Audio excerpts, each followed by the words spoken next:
ribu, berjuta bahkan bukti evolusi. Tunjuk satu je, dia tak nak banyak. Lepas tu dia pun bagi tahu, dia kata kan, kamu tak tengok ke perubahan pada paruh burung kan? Bila mana burung ni contohnya kalau duduk kat Amerika, dia pergi duduk kat India, burung ni kan, nanti paruhnya daripada putih jadi hitam kan. Dia berubah kan. Contohnya manusia ni daripada keturunan yang sama, tetapi kenapa berbeza kulit? Berbeza kulit kerana berbeza suasana kehidupan, maknanya suasana cuaca setempat. Menyebabkan kita ni berbeza-beza. Dan tengkorak manusia di seluruh dunia ni, tengkorak kepala manusia ada berapa jenis?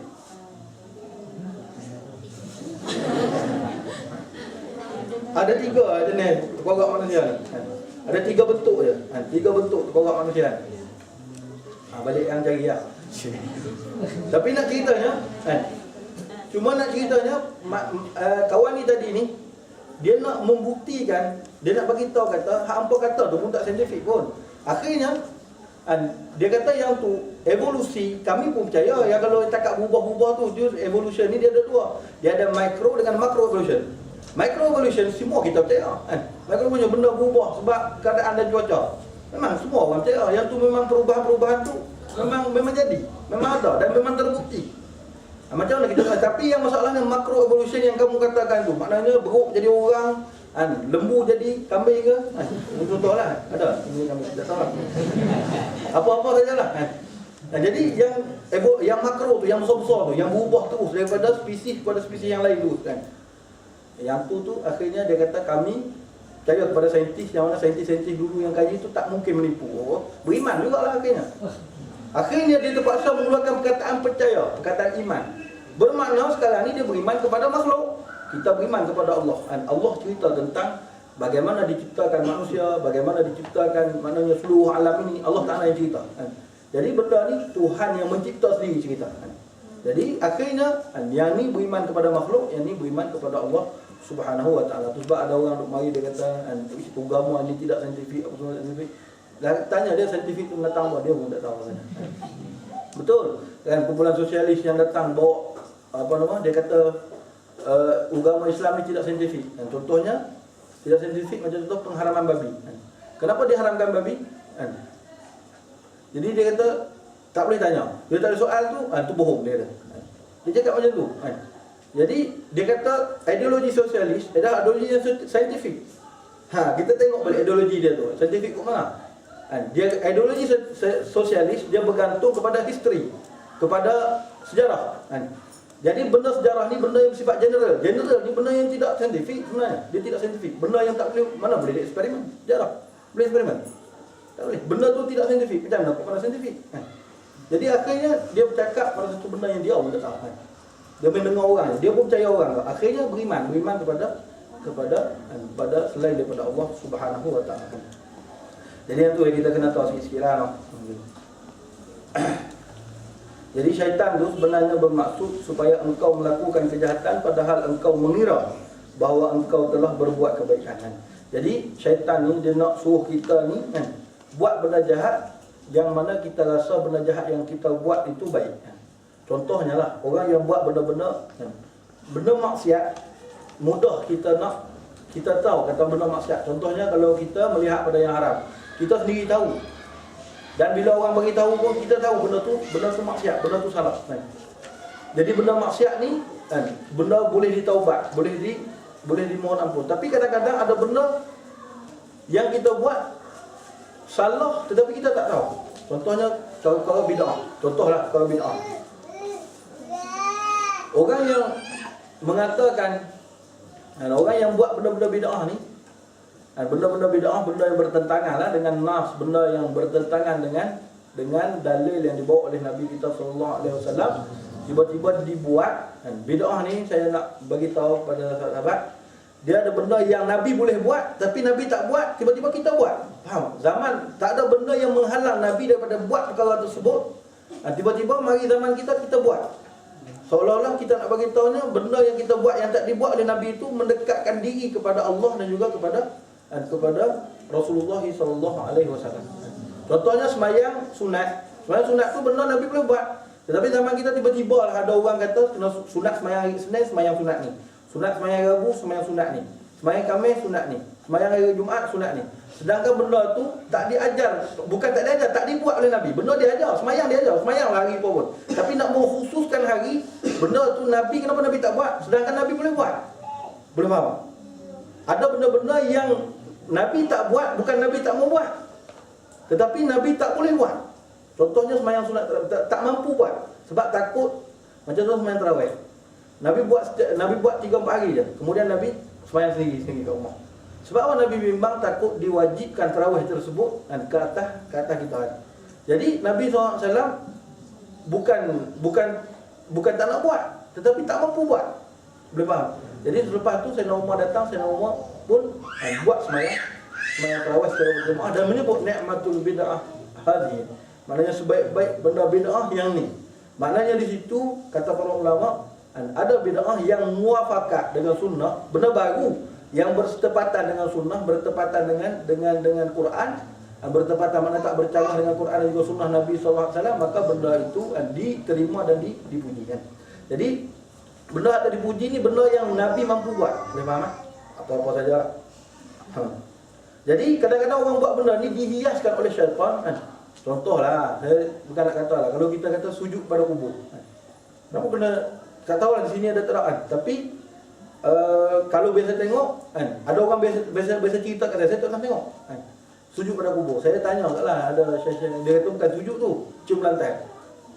Cium lantai tanah kubur tu kan. Kita tahu benda tu kadang-kadang kalau benda tu tak diajar oleh Nabi. Nabi ajar masuk kubur bagi salam. Masuk kubur bagi salam. Okeylah, kalau kita katakan nak sedekah Al-Fatihah, takat kita panggil nak bertawassul dengan seperti mana cara-cara yang ditetapkan oleh para ulama itu tak masalah. Tetapi yang sampai lebih-lebih sangat tu satu semua. Sampai lebih-lebih sampai bersujud-sujud itu, benda tu benda memang bertentangan dengan nas. Takkanlah kita nak kata boleh lagi. Tapi masalahnya sekarang orang yang buat benda-benda macam ni, dia tak rasa salah. Bahkan dia merasakan dia mendekatkan diri dengan Allah dengan perkara tersebut kan. Jadi itu. Tak apa. Tak boleh. Ni tengok ni, syaitan yang bermaksud supaya engkau melakukan kejahatan padahal engkau mengira bahawa engkau telah berbuat kebaikan. Maknanya kita rasa kita buat baik. Orang tegur kita marah pula. Orang tegur kita tu. Itu masalah bila orang buat bid'ah ni. Kata Syekh Abdul Karim Zaidan, dia kata masalah orang yang buat bid'ah ni, dia tak tahu yang dia buat tu salah. Itu masalahnya. Bila orang suruh taubat, dia marah pula orang suruh taubat tu. Begitu. Maka dengan itu syaitan telah berjaya memperdayakan engkau dan ia telah berjaya mengumpulkan engkau bersama-sama dengan golongan yang disebutkan dalam ayat yang berbunyi Qul hal nunabbi'ukum bil akhsarina a'mala alladzina dhalla sa'yuhum fil hayatid dunya wa hum yahsabuna annahum yuhsinuna sun'an. Jadi kata olehmu wahai Muhammad, nak tak kami tunjukkan kepada kamu wahai manusia orang-orang yang rugi akan amalnya, iaitu mereka yang hilang akan segala amal kebaikan ketika hidup di dunia dan mereka menyangka bahawa mereka dah buat baik dari dunia dulu.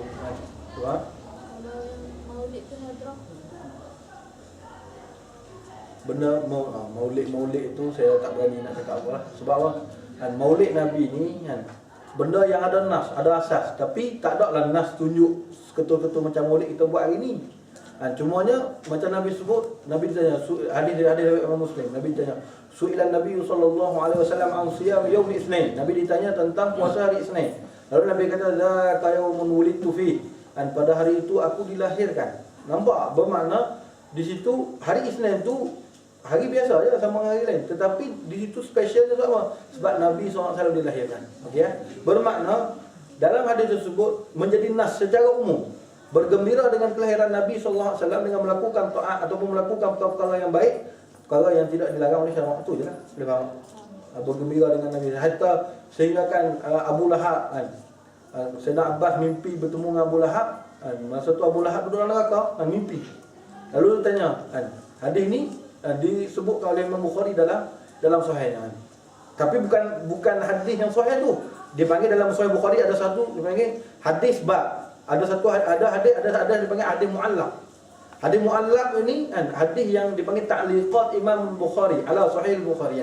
Maknanya ta'liq yang dituliskan oleh Imam Bukhari yang di dalam kitab sahihnya. Di antaranya mimpi Sayyidina Abbas, yang mana Sayyidina Abbas bermimpi bertemu dengan Abu Lahab. Tengok Abu Lahab tu terbakar dalam neraka. Terbakar, dia kena bakar. Lalu dia tanya, kaifa halu? Dia tanya, apa khabar kamu? Kan? Lalu dia kata, hali kama taran. Keadaan aku macam kau lihat lah. Kan? Melainkan hari Isnin, dia kata, Allah Ta'ala ringankan kepada aku. Kan? Dan bagi keluar susu daripada jari aku boleh minum dari itu lah. Sebab apa? Sebab hari itu aku memerdekakan Suhaibah sebab kelahiran Nabi SAW. Nak ceritanya, kan? Itu dalil-dalil umum yang menunjukkan kata bergembira. Tu orang kafir tu, Abu Lahab tu. Dia pun dapat keringanan daripada Allah sebab bergembira dengan kelahiran Nabi SAW. Bagaimana orang yang beriman kepada Allah yang bergembira dengan sebab kelahiran Nabi SAW. Itu ya. Lihat.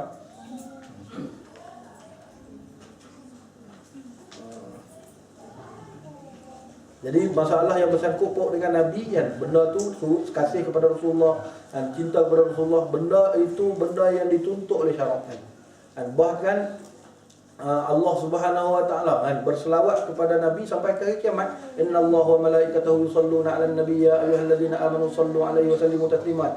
Dan sesungguhnya Allah dan para malaikat berselawat ke atas Nabi. Yusalluna bukan perkataan fa'il madhi, fa'il mudhari'. Fa'il mudhari' ini dalam bahasa Arab membawa maksud istimrar, maknanya senantiasa sampai kiamat. Bermakna sampai kiamat ni Allah Subhanahu wa taala berselawat ke atas Nabi dan para malaikat berselawat ke atas Nabi. Wahai orang beriman, selawatlah ke atas Nabi. Itu maknanya Nabi kita sallallahu alaihi wasallam walaupun dia manusia tetapi dia bukan manusia biasa. Dia adalah kekasih agung Allah Subhanahu wa taala. Itu kan. Kita menyayangi Nabi itu ibadat. Mengasihi Nabi itu ibadat. Mengingati Nabi itu ibadat. Buat perkara dalam maknanya nak mengingati Rasulullah itu jadi ibadat. Sebab apa? Sebab ia adalah perintah daripada Allah Subhanahu wa taala. Ya. Ada pun orang yang cuba-cuba nak ni sebab apa? Orang yang cuba-cuba nak menghalang dia bukan nak benci pada Rasulullah.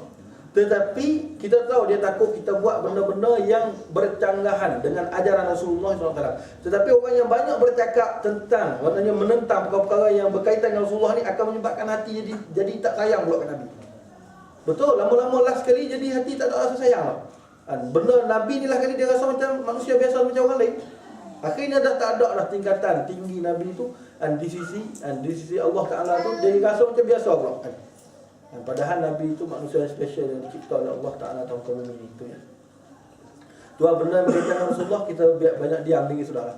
Orang nak buatlah benda berkaitan dengan Nabi. Kita tak suka buat cara kita nak ikut sunnah Nabi untuk sebagai tanda kasih kepada Rasulullah. Itulah terbaik-baik sekali, yang terbaik sekali. Kita nak buat seperti mana yang diajar tu oleh Nabi SAW. Macam mana para sahabat buat puasa hari Senin sebagai tanda dan kita mengingati hari kelahiran Nabi seperti yang disebut dalam hadis yang sahih. Tak ada masalah pun. Buat ajalah. Dan kita ikut sunnah Nabi kan. Kita bercakap cara Nabi cakap lembut-lembut, memaafkan orang lain. Itu adalah cara yang terbaik bagi kita mengikuti Nabi SAW. Bukan hanya sekadar menyambut dan berseronok dengan kelahiran Nabi, tetapi menentang Nabi SAW, menentang ajaran Nabi SAW. Apa gunanya kita berseronok dan bergembira kalau macam tu? Jadi macam pula hak lah. Ketika itu syaitan pandai mengajar engkau akan kelebihan ilmu dan derajat para ulama, dan ia mengajar engkau beberapa kelebihan mencari ilmu yang telah disebut di dalam hadis dan juga perkataan para ulama. Sedang syaitan dengan sengaja melupakan engkau daripada seumpama sabdaan Nabi sallallahu alaihi wasallam yang berbunyi, man izdada ilman wa lam yazdad huda lam yazdad minallahi illa bu'dahan.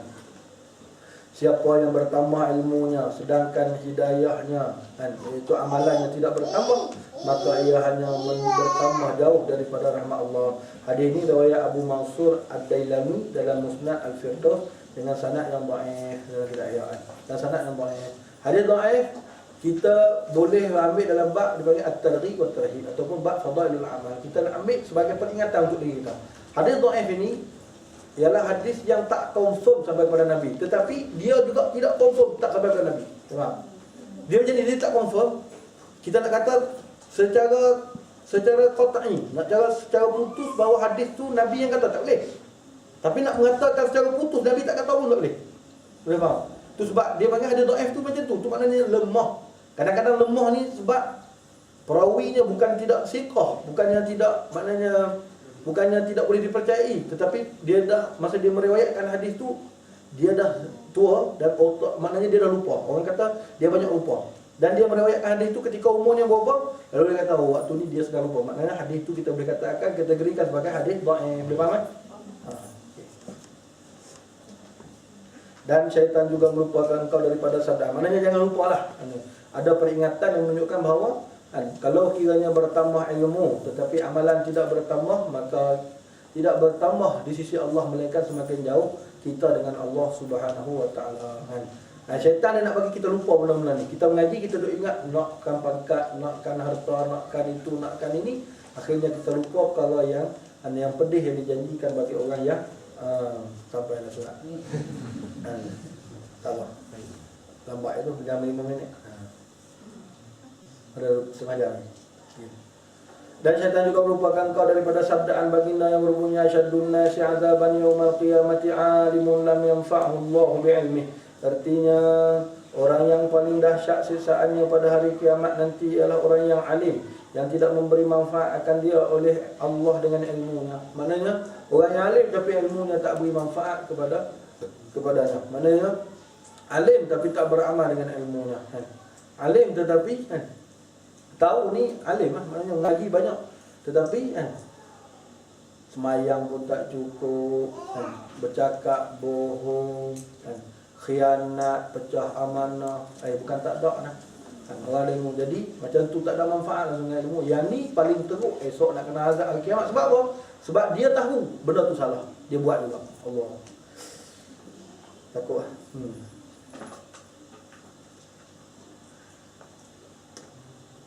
Dan hadis ini diriwayatkan oleh Imam Tabrani dalam kitabnya As-Saghir, dan kitabnya Mu'jam As-Saghir. Imam Tabrani ada 3 kitab. Satunya Mu'jamul Kabir, Mu'jam As-Saghir ada 25 jilid. Satunya Mu'jam Wasit, ada 11 jilid, kita ada. Satunya Mu'jam Saghir ada 2 jilid ke 1 jilid itu. Mu'jam Saghir ini dalam kitab Mu'jam Saghir yang diriwayatkan oleh Imam At-Tabrani. Padahal Rasulullah SAW juga selalu berdoa mengajarkan kepada umatnya, Allahumma inni a'udzubika min ilmin la yanfa' wa min qalbin la yakhsha' wa amalin la yurfa' wa du'a'in la yusma'. Ya Allah, aku berlindung dengan Engkau daripada ilmu yang tidak memberi manfaat dan daripada hati yang tidak khusyuk. Maknanya hati ni kalau tak khusyuk, khusyuk itulah dia dipanggil batin ibadah. Maknanya khusyuk itulah punca kepada semayang kita menjadi semayang berkualiti. Kalau kita tak ada khusyuk, maka semayang kita tu nanti jadi semayang yang sia-sia aja. Dan Nabi SAW sebut dalam sebuah hadis, Nabi kata, awwalu ilmin yurfa'u minal ardi al-khusyuk. Seawal ilmu yang diangkat daripada bumi ini adalah al-khusyuk, iaitu khusyuk. Maknanya ilmu yang mula-mula sekali Tuhan angkat khusyuk. Dan manusia sudah jadi tak pandai macam mana cara untuk khusyuk dalam beribadat kepada Allah. Sebab apa? Hatinya telah banyak perkara selain daripada Tuhan. Hari ini lagi banyak dengan gadget lagi, dengan itu ni, Facebook, Twitter, semua benda nak kena jawab lalu tu dengan WhatsApp bunyi tak bunyi, tek kalau sembahyang tek siapa pula. Jadi itu kurang-kurangkanlah tak pun silent selalu tengok balas, tak tengok ma'assalam. Wa qalbin la yakhsha' wa amalin la yurfa' wa du'a'in la yusma'. Dan daripada amalan yang tidak diangkat, tidak diterima, tidak diangkat, dan daripada doa yang tidak didengar, tidak dimakbulkan oleh Allah Subhanahu wa taala. Ada doa ni kalau kita tengoklah Allahu akbar. Kalau kita tengok zaman dululah tak pernah doa ni tak diterima oleh Tuhan. Maknanya kalau para sahabat doa, para tabi'in doa mereka ni senantiasa didengar oleh Allah Subhanahu wa taala. Pernah berlaku dalam satu peperangan dengan tentera Islam dengan Rom. Tentera Islam masa tu jumlahnya 8,000 orang dikepung oleh puluhan ribu tentera Rom masa tu di Dimash. Jadi tentera Islam masa tu ditimpa dengan ketakutan. Memang takut sungguh. Sebab apa? Memang kalau cuba bayangkan, kita 8,000 dikepung puluh ribu orang kepung kita. Duduk kat tengah tu. Memang jadi abu kita. Kena belasah. Tetapi pada ketika itu tengah duk takut tu, teringat satu perkataan keluar daripada ketua mujahidin ketika itu, Allahumma ya Rabba Muhammad unsur ummata Muhammad. Dua perkataan itulah yang menyebabkan bantuan Allah Subhanahu wa taala kepada mereka menang. Kena kepung macam tu boleh menang. Wahai Tuhan yang mengutuskan Nabi Muhammad, tolonglah umat Nabi Muhammad. Itu dia doa dia. Tapi doa orang-orang yang hatinya tulus kerana Allah Subhanahu wa taala menyebabkan tak dan turun tangan lagi, Allah Subhanahu Wa Taala terima doa mereka kan. Macam mana Nabi SAW doa minta hujan kan, ketika mana duduk kat Madinah tu kan, Nabi kan, ada seorang sahabat mari jumpa Rasulullah kan, telah rosak habis tanaman kan, pecah habis, maknanya binatang-binatang ternak pun nak mati habis dah kan, hujan tak turun-turun ni, kemarau banyak sangat. Oh doa dah, doa minta bagi hujan turun. Lalu Nabi SAW doa minta hujan. Tak dan Nabi turun daripada mimbar tu, awan hitam. Diceritakan oleh Anas bin Malik radhiyallahu ta'ala anhu, dia kata awan datang daripada langit tu macam hujan tu. Sampailah orang yang sama datang bertemu Rasulullah, ya Rasulullah kan, mati habis tanaman, hujan banyak kan. Baik macam tu pula kan, dah banyak sangat hujan. Lalu Nabi berdoa, Allahumma walaina wala alaina, ya Allah bagilah hujan itu menjadi rahmat kepada kami, dan jangan menjadikan hujan itu sebagai azab ke atas kami. Akhirnya hujan itu pun berhenti kan. Nak ceritanya itu doa kan. Bila mana orang panggil apa, doa ni kan, kalau hati kita betul kerana Allah Ta'ala bagi dia. Kalau kita berdoa kan, banyaklah kita kisah-kisah tentang doa. Dan syaitan juga, tu hadis tadi lah, hadis riwayat Imam Ahmad daripada Anas, tetapi tidak disebut kan, wa qalbun la yakhsha, tidak disebut wa qalbun la yakhsha. Dalam riwayat ini ditambah wa qalbun la yakhsha. Dan syaitan juga melupakan engkau daripada sabda Rasulullah sallallahu alaihi wasallam yang berbunyi, al-marartu lailata usriya bi aqwamin tuqradu shifahuhum bi maqadidha min narin faqultu man antum qalu kunna na'muru bil khairi wa la na'tih wa nanha 'anil syarri wa na'tih. Aku melalui pada malam aku diisrakan. Ini Isra Mi'raj kan, setiap tahun kita bulan Rajab kita Isra Mi'raj kan. Ini antara hadis ataupun peristiwa yang menceritakan bagaimana Nabi SAW ketika mana di Isra dan di Mi'rajkan. Dia ada peristiwa yang ditemui oleh Nabi SAW. Ialah inilah peristiwanya, Nabi diisrakan dengan kaum yang dipotong lidah. Dan nampak ada satu kumpulan manusia yang dipotong lidah dengan gunting daripada api. Dan potong, tumbuh balik, potong lagi, potong, tumbuh balik. Potong tu sakit macam awal. Sakit. Maka aku bertanya, siapakah kamu ini? Mereka menjawab, kami adalah orang yang suka menyuruh orang lain berbuat kebaikan, Allah. Tetapi kami tidak melakukan, dan kami suka melarang orang lain meninggalkan kejahatan, tetapi kami mengerjakannya. Jadi inilah dia hadis-hadis yang menjadi patut menjadi benda yang ditakuti oleh setiap orang yang mengajar ilmu agama gitu. Yang mengajar, yang nak mengajar, tak mengajar tak boleh, kena mengajar kan. Dan ini adalah perkara-perkara yang diajar oleh Nabi SAW bagi kita yang mengajar, tetapi buat benda yang bukan kita ajar. Faham kan? Kita ajar orang suruh buat baik, kita buat jahat. Kita suruh orang yang buat jahat, kita buat jahat. Itu masalah. Jadi minta lindung dengan Allah Subhanahu Wa Taala agar menjadi orang yang beramal dengan apa yang kita ajarkan. Ya Allah, takut. Patut dulu ulama-ulama dulu kan. Imam Al-Ghazali dia pernah berumrah 10 tahun.